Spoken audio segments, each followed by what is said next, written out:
Ako si Catherine Ann Villanueva. Solo parent ako. Nagtuturo ako ng first aid at CPR, mga life-saving techniques sa iba't ibang company, schools, and mga airlines dito sa Pilipinas. Ako nga si Fatima Labrada. Isa ako sa natulungan ni Ma'am Pat. Ako po si Gertie Palakay, kaibigan at katrabaho ni Kate. Biglang nagka-scissors yung anak ko po.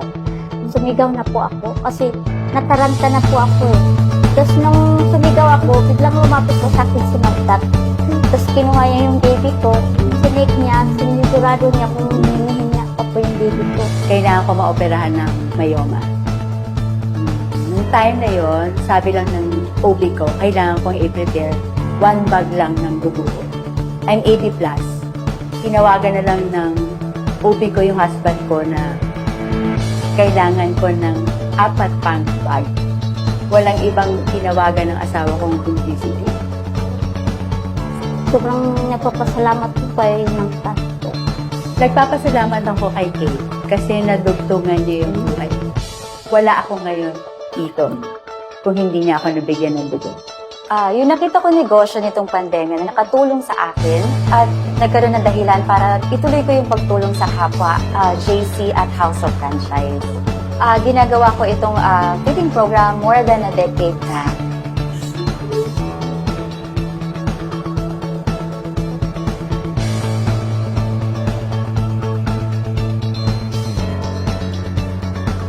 You are such an inspiration. You can see like the whole persona, Kuya Boy. Siyempre, yung focus natin is yung mga naitulong niya. But then, she's a businesswoman, a single mom like me. So, wow, inspiration to many. So, we're proud of you. Oh, thank you. I know many people who do charity, volunteer work, no? And they're very fulfilled. It's very meaningful work, pero parang pagod. Ikaw nakasmile, parang energize yung voice mo nandiyan parate, no? Ito pa yung nagbibigay ng energy sa'yo.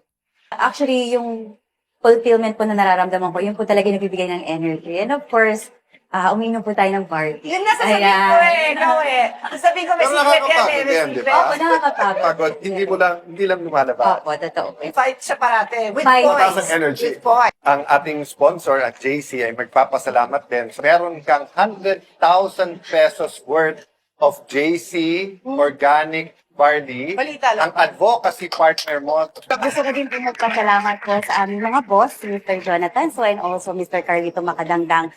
Yung puso po nila sa pagtulong sa ibang tao, kakaiba po.